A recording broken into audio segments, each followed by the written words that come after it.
Today I'm going to be tasting Squirt, grapefruit flavored soda. Herb Bishop created Squirt in Phoenix, Arizona in 1938. It started as a soda called Citrus Club, but was renamed to Squirt to evoke the taste of freshly squeezed grapefruit. Squirt became a popular drink in the West and Southwest, and was later used as a mixer in cocktails.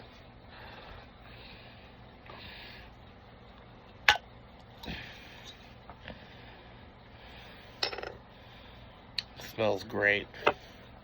Like it does smell like a freshly cut grapefruit.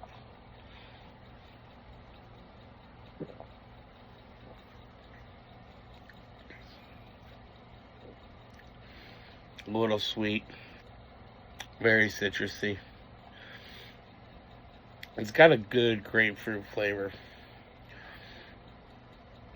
10 out of 10.